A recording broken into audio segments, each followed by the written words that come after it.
그 모든 것은 비명에서 시작되지 않았. 아니다.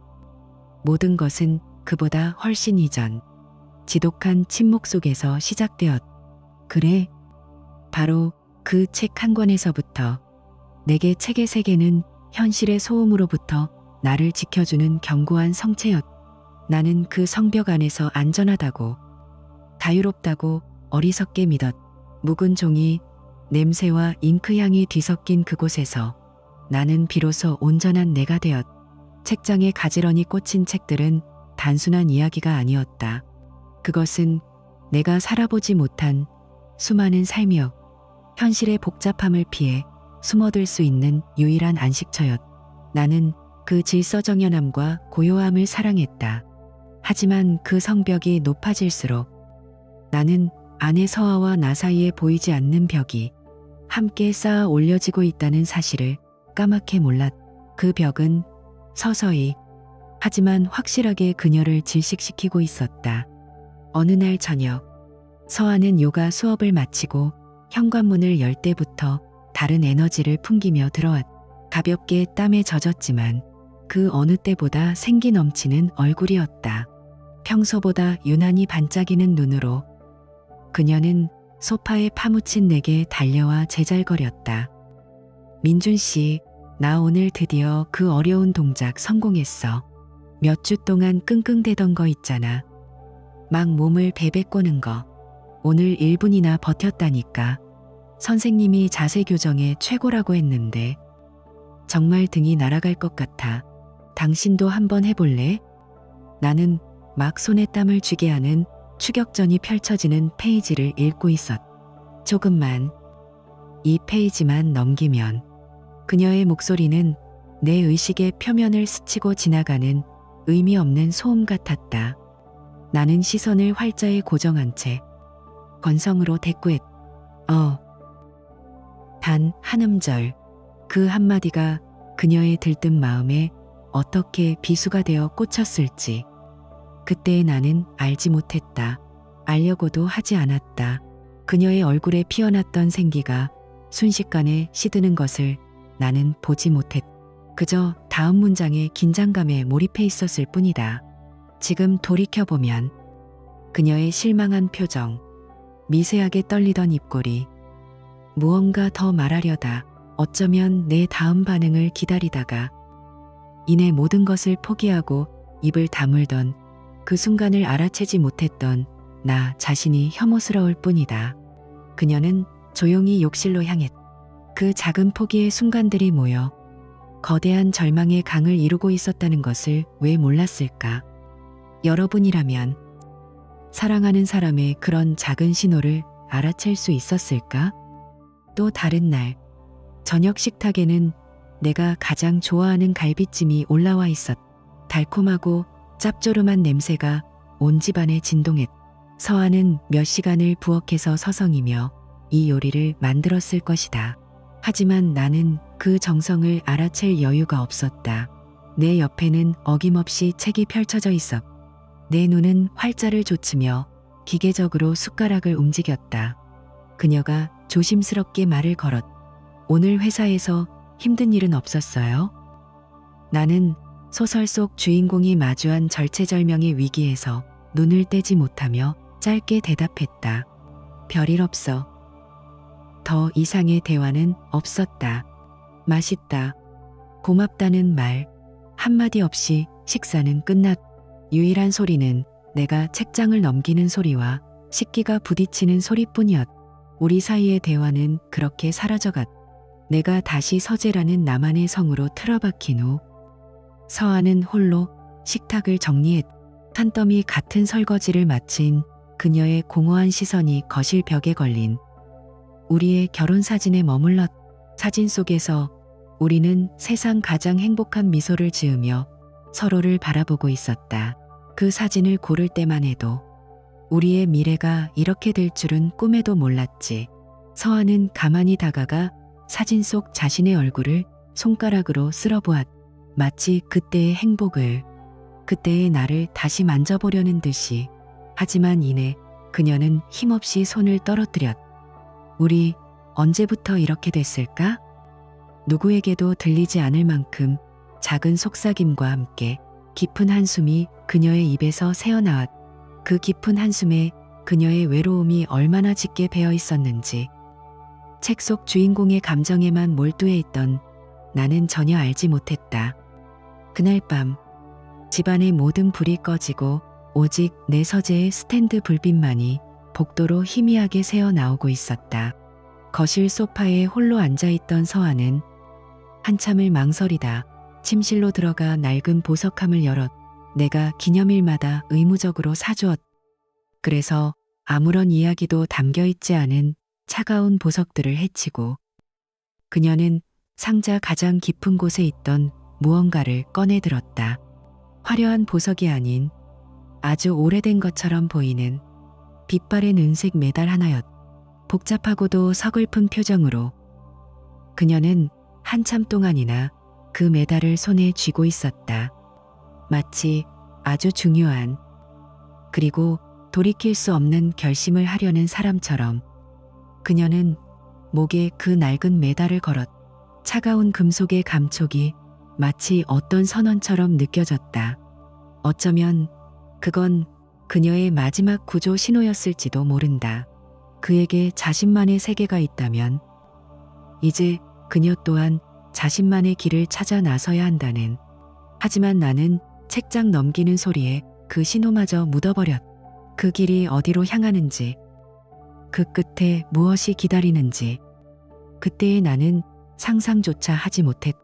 공교롭게도 그 무렵 내 인생은 정점을 향해 달려가고 있었. 몇 년간 밤낮으로 매달렸던 기술 개발 프로젝트가 드디어 빛을 보기 시작했다. 판교의 한 투자사에서 거액의 투자를 유치했고 나는 순식간에 성공한 젊은 사업가로 떠올랐. 신문 기사에 내 이름이 오르내리고 축하 전화가 빗발쳤. 길고 어두웠던 터널의 끝에서 마주한 성공은 달콤했. 하지만 그 성공 뒤에는 서아를 향한 깊은 죄책감이 그림자처럼 따라다녔. 프로젝트에 미쳐있는 동안 나는 그녀를 철저히 외면했. 이제 모든 것을 보상해주고 싶었. 나의 성공으로 그녀의 외로움을 덮어버릴 수 있을 거라고. 나는 오만하게 생각했다. 내가 소홀했던 그 모든 시간을 이동과 명예로 남김없이 보상해주리라. 그래서 나는 그녀에게 차를 선물했. 최신형의 소리 없이 미끄러지는 조용한 전기차였. 나는 그녀를 놀라게 해주고 싶. 말없이 계약을 하고 눈에 커다란 리본이 달린 차 앞에 그녀를 데려갔. 순수한 기쁨의 눈물, 완벽한 행복의 미소를 기대했다. 민준 씨, 정말 감동이야. 이런 건 생각도 못했는데. 서아는 정말로 감동한 듯 보였. 그녀는 부드러운 곡선의 차체를 쓰다듬으며 아이처럼 웃었다. 하지만 그 웃음 속에, 그 반짝이는 눈빛 속에 아주 미세한 이질감이 섞여 있었다. 예전의 그녀라면 내 목에 매달려 기뻐했을 텐데 지금 그녀의 기쁨은 마치 얇은 유리 막 하나를 사이에 둔 것처럼 내게 온전히 전해지지 않았. 그것뿐이야? 우리 이걸로 주말에 바다라도 보러 갈까? 내 제안에 그녀의 얼굴에 순간 당혹감이 스쳤. 그녀는 시선을 피하며 말했. 아, 주말에는 약속이 있는데 다음에 가요. 나는 그저 내 기분 탓이려니 애써 그 어색함을 무시했다. 물질적 보상으로 모든 균열을 메울 수 있다고 믿는 바보였으니까. 그 차는 그녀의 활동 반경을 넓혀주었. 그녀의 외출이 잦아졌고 집에 없는 시간이 길어졌. 그리고 그 낡은 은색 메달은 마치 그녀의 새로운 피부처럼 단 하루도 그녀의 목에서 떠나는 법이 없었. 언젠가 창밖을 멍하니 바라보는 그녀의 손이 무의식적으로 목걸이를 만지작거리는 것을 보고 나는 부드럽게 물었. 그 목걸이 그렇게 소중한 거야? 어머니 유품이라도 돼? 내 질문에 그녀의 어깨가 살짝 굳었다. 그녀는 놀란 듯 나를 돌아보았고 그 눈에는 경계심이 서려 있었다. 아니야, 그냥 오래된 거야. 신경 쓰지 마. 그녀의 날 선반응은 내 안에 작은 의심의 가시를 남겼. 그 후로 그녀는 돈을 요구하기 시작했다. 처음에는 소액이었다. 하지만 점점 횟수가 늘고 액수도 커졌다. 이유는 언제나 모호했. 나 돈이 좀 필요한데. 차 타이어 갈아야 할 것 같아. 이번엔 또 왜? 드레스룸 선반을 좀 바꾸려고. 분위기가 너무 칙칙해서 기분 전환도 될 것 같. 어느 날은 완전히 뜬금없는 요구를 하기도 했. 온라인에서 유명한 베이킹 클래스가 있는데 수강료가 꽤 비싸. 등록하게 돈 좀 줄 수 있어? 그렇게 비싼 걸 갑자기? 내가 무심코 묻자. 그녀는 마치 기다렸다는 듯 날카롭게 쏘아붙였. 이제 나한테 그 정도도 못해줘? 당신은 돈 잘 벌잖아. 성공에 취해 있던 나는 어쩌면 그녀에 대한 죄책감을 돈으로 씻어내고 싶었는지도 모른다. 나는 더 이상 묻지 않았다. 그저 그녀가 원하는 만큼, 아니 그 이상을 그녀의 계좌로 보내주었. 그것이 나의 사랑 방식이라고, 나의 책임감이라고 착각했다. 그것이 사실은 가장 쉬운 형태의 무관심이라는 것을 깨닫지 못한 채 나는 돈으로 나의 마음의 평화를 사고 있었던 것이다. 의심의 씨앗이 싹튼 것은 어느 늦은 밤이었. 성공적인 투자 계약을 마무리하고 기분 좋게 취해 들어온 날이었. 서재에서 홀로 위스키 잔을 기울이다 문득 물을 마시기 위해 거실로 나갔. 집안은 숨막힐 듯 조용했. 달빛만이 커튼을 넘어 희미하게 바닥을 비추고 있었. 바로 나는 발코니에 서 있는 서아의 실루엣을 보았. 그녀는 전화 통화를 하고 있었. 몸을 잔뜩 웅크린 채 마치 누군가에게 쫓기는 사람처럼 주변을 살피며 들릴 듯 말 듯 한 목소리로 속삭이고 있었. 나는 숨을 죽였. 그녀의 목소리는 평소와 달랐.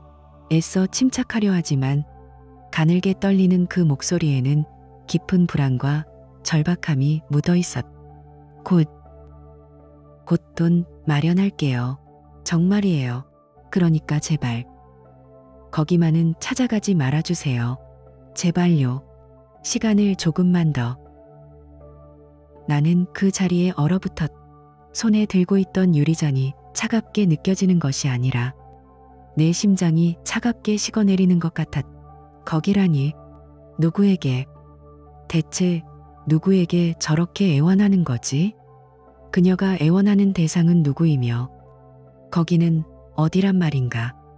그 순간 내 머릿속에서 지난 몇 달간의 모든 조각이 맞춰졌.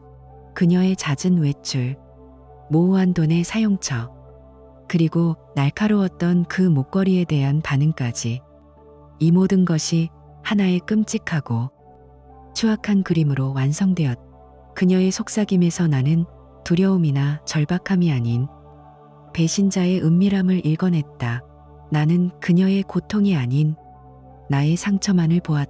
그녀가 느끼는 공포가 아니라 내가 당한 모욕감에만 집중했다. 그날 밤 나는 잠들지 못했. 이 지독한 의심의 끝을, 이 추악한 진실의 끝을 내 손으로 직접 확인해야만 했다.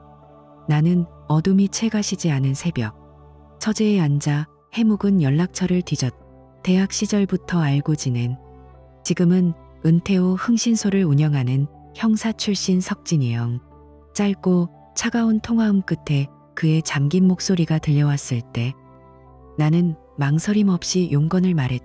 형, 부탁할 게 있어.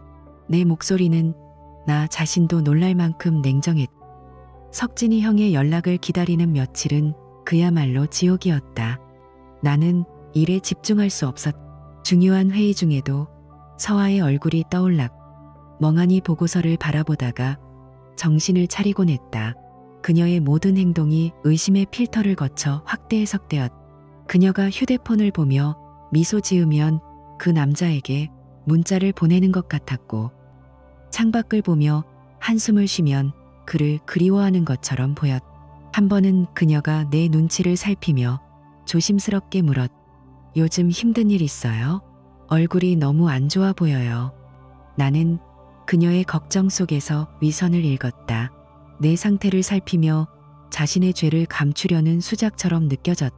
나는 퉁명스럽게 피곤해서 그래라고 대답하며 그녀의 손길을 피했다. 집은 더 이상 안식처가 아니었.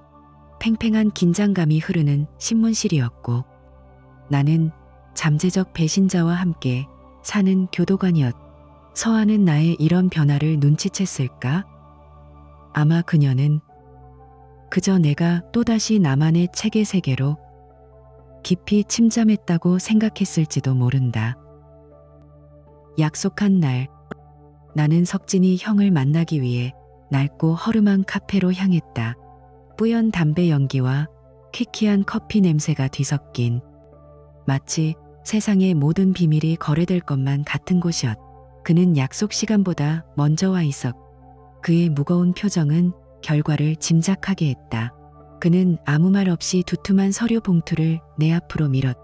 심장이 쿵 하고 바닥으로 떨어지는 기분이었. 나는 떨리는 손으로 봉투를 열었. 안에는 수십 장의 사진들이 들어있었다. 서아가 있었다. 낯선 남자와 함께. 사진 속 장소는 허름한 카페, 인적 드문 공원 벤치, 텅 빈 주차장 같은 곳들이었다. 나는 사진을 한 장 한 장 넘길 때마다 분노로 피가 거꾸로 솟는 것을 느꼈. 그런데 이상했다. 사진 속 남자는 내 상상과는 전혀 다른 모습이었. 잘생기지도 젊지도 않은 그저 평범하고 지쳐 보이는 중년의 남자. 고작 이런 남자 때문에 나의 자존심에 깊은 상처가 났다. 고작 이런 놈이었어? 내 뱉는 말에 실망과 분노가 뒤섞여 있었. 석진이 형은 내뱉듯 담배 연기를 뿜으며 나직이 말했. 민준아, 그런데 뭔가 이상해. 뭐가 이상해? 아내가 바람 피우는 것 말고 더 이상한 게 세상에 있어? 나는 날카롭게 받아쳤. 하지만 석진이 형은 단호하게 고개를 저었. 그의 눈빛은 전직 형사의 날카로움을 담고 있었. 아니, 내가 이 바닥에서 짬밥이 몇 년인데. 불륜 현장은 냄새부터 달라. 저건 그런 게 아니야. 두 사람 분위기가 우리가 흔히 생각하는 그런 연인 같지가 않아. 뭐랄까. 거래에 가까워. 그것도 아주 위험한 거래. 그는 사진 몇 장을 손가락으로 툭툭 쳤다. 서아 씨 표정 말이야. 사진을 자세히 봐. 웃는 사진이 단 한 장도 없어. 항상 뭔가에 쫓기는 사람처럼 겁에 질려 있어. 그리고 이거. 그가 가리킨 사진 속에서 남자는 서아에게 작은 흰 봉투를 건네고 있었다. 그 순간 서아의 표정은 공포. 그 자체였다. 그녀는 봉투를 받는 것이 아니라 마치 독을 건네받는 사람처럼 보였다. 하지만 질투와 배신감에 눈이 먼 나에게는 그 어떤 것도 보이지 않았. 위험한 거래. 웃기지도 않았다. 겁에 질려 있다고? 피해자인 척하는 연기가 아닌가? 봉투? 필시 돈이겠지. 내가 벌어다 준 돈으로 저 남자에게 상납이라도 하고 있었던 건가? 석진이 형의 그 어떤 말도, 그 어떤 경고도 내 귀에는 들리지 않았. 그의 날카로운 직감은 나의 불타는 분노 앞에서 힘을 잃었. 나는 그저 내가 보고 싶은 것, 내가 믿고 싶은 진실, 즉 아내의 배신이라는 명백한 증거만을 보았. 그래, 이것이 바로 내가 찾아 헤매던 이 모든 불안의 종지부를 찍어줄 배신의 증거였다. 나는 아무 말 없이 자리에서 일어났. 석진이 형이 민준아, 한 번 더 생각해봐. 이건 네가 생각하는 것보다 복잡한 문제일 수 있어라고 말했지만 나는 들을 준비가 되어 있지 않았. 카페를 나와 차가운 밤 공기를 맞으며 나는 손에 쥔 사진들을 세게 움켜쥐었다. 사진의 날카로운 모서리가 손바닥을 파고드는 아픔이 느껴졌지만 심장을 도려내는 듯한 고통에 비하면 아무것도 아니었다. 붉은 신호등에 차를 세웠을 때 나는 조수석에 던져둔 사진들을 다시 한번 노려보았다. 그 남자의 평범한 얼굴 위로 내 손바닥에서 배어나온 핏방울이 붉게 번지고 있었다. 나는 집으로 향했. 손에 쥔 것은 단순한 사진 몇 장이 아니었. 그것은 내 아내의 배신에 대한 판결문이자 곧 시작될 전쟁의 선전포고였. 나는 그녀의 세상을 무너뜨릴 준비가 되어 있었다. 그것이 곧 내 세상도 함께 무너뜨리는 일이라는 것을 까맣게 모른 채 집에 들어서자 달콤하고 고소한 팬케이크 냄새가 코를 찔렀다. 한때는 세상에서 가장 평화롭고 안락했던 그 냄새가 그 순간만큼은 역겹게 느껴졌다. 나는 판사였. 지금 막 피고인에게 사형을 선고하러 가는 길이었다. 부엌에는 서아가 있었다. 그녀는 콧노래를 흥얼거리며 반죽을 뒤집고 있었다. 어쩌면 나를 위해 준비한 저녁이었을지도 모른다. 내가 들어서는 소리에 그녀가 고개를 돌렸다. 나를 발견하고 짓는 작은 미소가 내 얼음장 같은 표정을 마주한 순간 그대로 얼어붙었다. 그녀의 얼굴에서 미소와 콧노래가 동시에 멎었다. 그녀의 손에 들려있던 뒤집개가 허공에서 멈췄다. 민준 씨, 오늘 일찍 왔네요. 그녀의 목소리는 불안하게 떨리고 있었다. 나는 대답 대신 들고 있던 서류 봉투를 화강암 식탁 위로 세게 내던졌다. 탁 하고 묵직한 소리가 정적을 깨고 날카롭게 울렸다. 그녀의 어깨가 움찔했다. 프라이팬 위에서는 팬케이크가 까맣게 타들어가는 냄새가 연기와 함께 피어오르기 시작했다. 마치 우리 관계의 종말을 알리는 신호탄처럼 서아의 시선이 봉투와 내 얼굴을 불안하게 오갔다. 이게 뭐예요? 열어봐. 네가 좋아하는 남자와의 추억이 가득 담겨 있으니까. 내가 벌어준 돈으로 즐긴 데이트 기록일 수도 있겠네. 내 목소리는 얼음처럼 차가웠다. 서아의 얼굴이 새하얗게 질렸다. 그녀는 떨리는 손으로 봉투를 열어 그 안의 사진들을 확인하는 순간 그녀의 눈동자가 세차게 흔들렸다. 사진들이 그녀의 힘없는 손에서 후두둑 바닥으로 쏟아졌다. 그녀는 아무 말도 하지 못하고 입술만 파르르 떨었다. 그 침묵이 나를 더욱 미치게 만들었다. 차라리 소리를 지르거나 변명을 했다면 나았을까. 왜 말이 없어? 할 말 없어.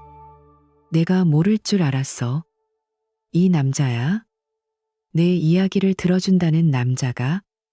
이런 허름한 카페에서 텅 빈 주차장에서 만나면서 무슨 대단한 이야기를 나눴는데? 나는 억눌렀던 분노를 터뜨리며 그녀를 비난하기 시작했다. 한참을 바닥에 흩어진 사진만 내려다보던 그녀가 마침내 입을 열었다. 그녀의 목소리는 너무나 지쳐 있었다. 그 사람은 내 이야기를 들어줬어. 나는 어이가 없어서 실소를 터뜨렸다. 이야기? 고작 이야기를 들어주는 놈이랑 침대까지 굴러다녀? 내 모욕적인 말에 그녀의 어깨가 움찔했다. 그녀는 고개를 들어 처음으로 나를 똑바로 쳐다봤다.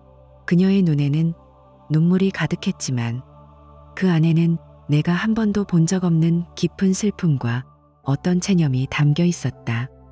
마치 모든 것을 포기한 사람처럼. 그리고 당신은 절대 이해 못할 내 문제를 그 사람이 도와줬어. 이해 못할 문제. 그 말은 내 마지막 이성의 끈을 끊어버렸다. 배신을 저지른 것도 모자라 나를 이해심 없는 속 좁은 남편으로 만들다니. 그녀의 모든 말이 변명처럼 나를 향한 기만처럼 들렸다. 내가 이해를 못해? 이 집, 이 차, 네가 쓰는 모든 돈 다 내가 벌어온 거야. 그런데 내가 널 이해 못한다고? 문제? 무슨 문제? 문제는 네가 날 배신했다는 거야. 뻔뻔하게. 어디서 변명이야. 나는 짐승처럼 으르렁거리며 그녀를 향해 한 발짝 다가섰.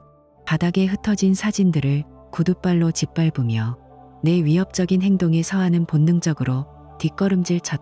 그녀의 얼굴에는 반항이나 분노가 아니었. 오직 완전한 절망만이 가득했. 그녀는 겁에 질린 사슴처럼 나를 피하다가 결국 차가운 조리대에 등이 부딪혔다. 더 이상 물러날 곳이 없었다.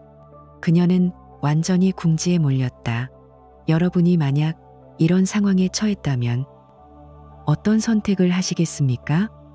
그녀의 겁에 질린 눈동자가 나에게서 벗어나 옆으로 향했. 그곳에는 그녀가 팬케이크를 부치던 프라이팬이 놓여 있었고 그 안에서는 기름이 파랗게 달아오르며 지글거리고 있었. 그녀는 그 끓는 기름을 쳐다보고 있었다. 그 순간 나는 깨달았다. 그녀가 보고 있는 것은 나를 향한 무기가 아니었.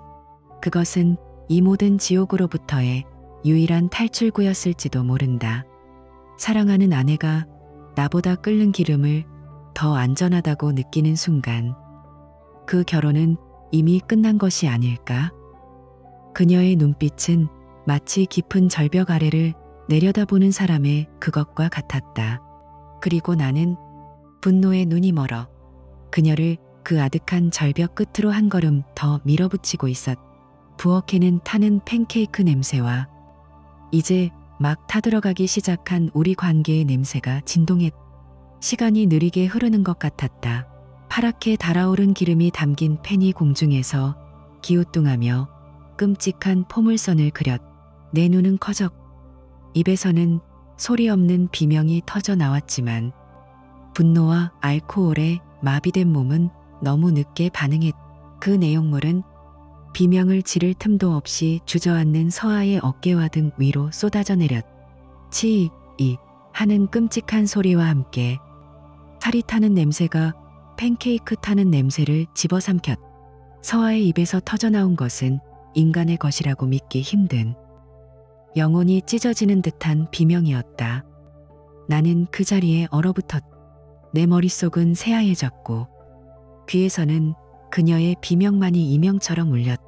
바닥에 쓰러져 고통으로 몸부림치는 아내. 내가 무슨 짓을 한 거지? 내 분노가, 내 의심이 무슨 짓을 저지른 거지? 한순간의 분노가 평생의 후회를 만든다는 말을 그때는 왜 몰랐을까? 그녀가 고통 속에서 몸을 뒤트는 순간 목에 걸려있던 낡은 은색 메달이 끊어지며 타일 바닥 위로 나뒹굴었. 쨍그랑 하는 작은 소리와 함께 메달은 열려 있었. 그 안에서 작게 접힌 종이 조각 하나가 튕겨져 나왔다. 나는 홀린 듯 그쪽으로 기어갔.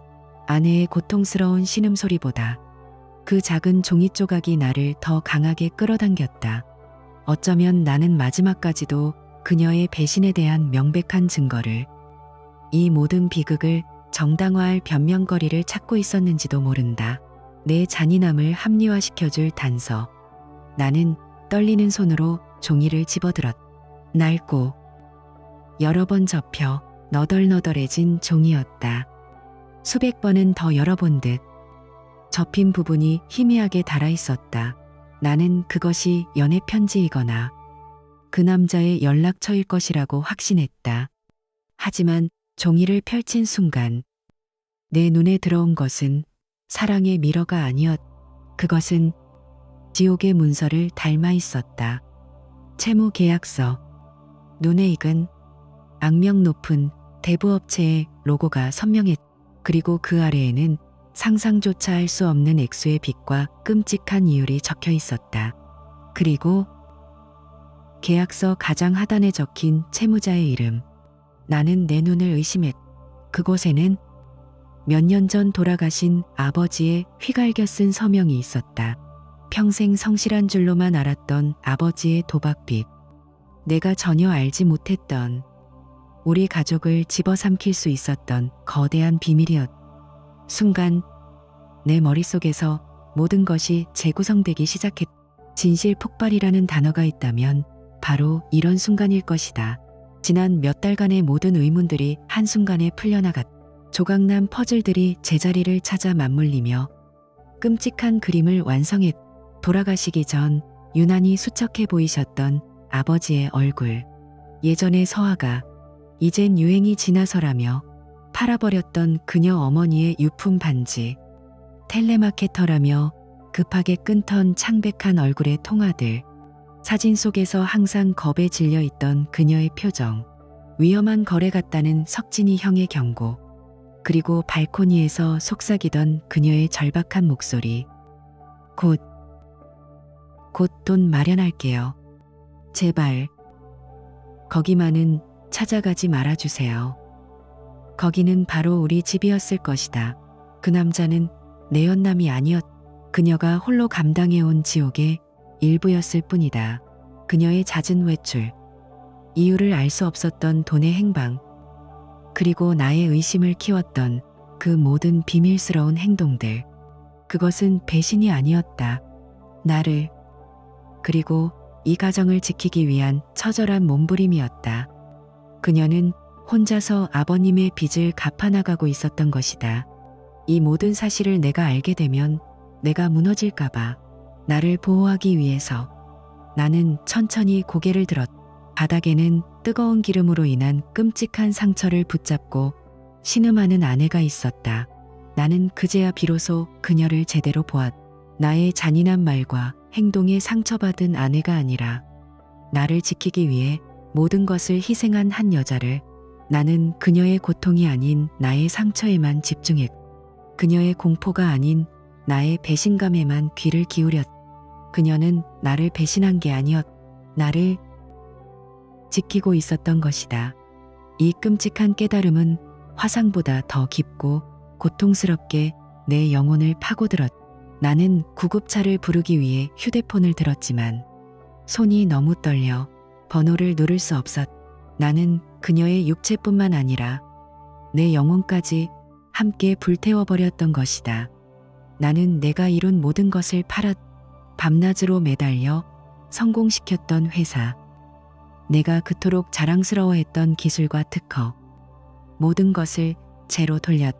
그리고 그 돈으로 가장 먼저 아버지의 사채를 모두 갚았다.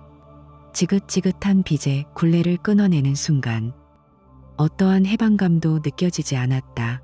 그저 이 모든 것을 홀로 감당했을 서아의 무게를 아주 조금이나마 짐작할 뿐이었다. 나는 남은 모든 재산을 그녀의 통장으로 보냈.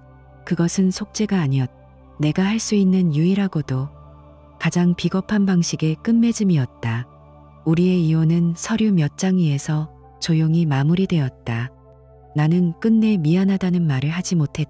그 어떤 말도 그녀가 겪은 고통과 내 어리석음의 무게 앞에서 너무나 가볍고 위선적이라 차마 입 밖으로 꺼낼 수 없었다. 그 후로 1년쯤 지났을까, 우연히 대학 동기를 통해 그녀의 소식을 전해 들었. 서아는 작은 바닷가 도시의 문화센터에서 요리 강사로 일하고 있다고 했. 여전히 어깨에는 옅은 흉터가 남아있지만 사람들 앞에서 밝게 웃으며 자신의 일을 사랑하고 있다고. 그 소식을 들은 날 밤 나는 처음으로 소리내어 울었. 그녀가 살아있다는 것, 자신만의 삶을 다시 일구어냈다는 안도감과 그녀의 그 강인한 삶 속에 더 이상 내가 존재하지 않는다는 깊은 상실감이 뒤섞여 나를 무너뜨렸. 나는 서아가 떠난 텅 빈 집으로 돌아왔. 한때 나의 성체이자 피난처였던 책으로 가득 찬 서재. 그곳에 들어서는 순간 나는 처음으로 그 공간이 거대한 무덤처럼 느껴졌. 수천 권의 책들이 마치 수천 개의 비석처럼 나를 내려다보고 있었다. 영웅과 악당, 위대한 사랑과 비극적인 배신을 담은 그 모든 이야기들이 나를 조롱하는 것 같았다. 나는 그 어떤 이야기 속에도 들어갈 자격이 없는 가장 어리석은 인물일 뿐이었. 나는 무의식적으로 책 한 권을 꺼내들었. 한때 내가 가장 사랑했던 SF 소설이었다. 책을 펼쳤지만 활자들은 더 이상 내 머릿속에서 어떠한 세계도 구축하지 못했다. 그저 의미 없는 검은 기호의 나열일 뿐이었. 나는 몇 장을 힘없이 넘기다가 이내 조용히 책을 덮었. 탁 하고 책 덮이는 소리가 유난히 크게 울렸다. 그것은 내 인생의 한 챕터가 완전히 끝났음을 알리는 소리였. 나의 도피처는 이제 사라졌. 나는 서재 한가운데 주저앉아 그저 침묵 속에 머물렀다. 예전에 내가 그토록 갈망했던, 세상으로부터 나를 분리시키던 그 침묵과는 다른 종류의 침묵이었. 이것은 모든 변명과 자기 합리화가 사라진 자리에서 오롯이 나 자신과 마주해야 하는 고통스러운 침묵이었다. 그리고 그 침묵 속에서 나는 비로소 모든 것을 받아들였다. 나의 오만함, 나의 무지, 그리고 되돌릴 수 없는 나의 잘못을. 이것은 끝없는 후회이자 내가 평생 짊어지고 가야 할 나의 십자가였. 서아와 다시 만날 수 있을지는 모른다. 아니, 만나서는 안 되겠지. 하지만 이제 나는 그녀가 그 바닷가 마을에서 맛있는 음식 냄새에 둘러싸여 상처를 딛고 진심으로 행복하기를 기도한다. 그것만이 내 영혼에 새겨진 흉터를 안고 살아갈 수 있는, 내가 할 수 있는 유일한 일일 것이다.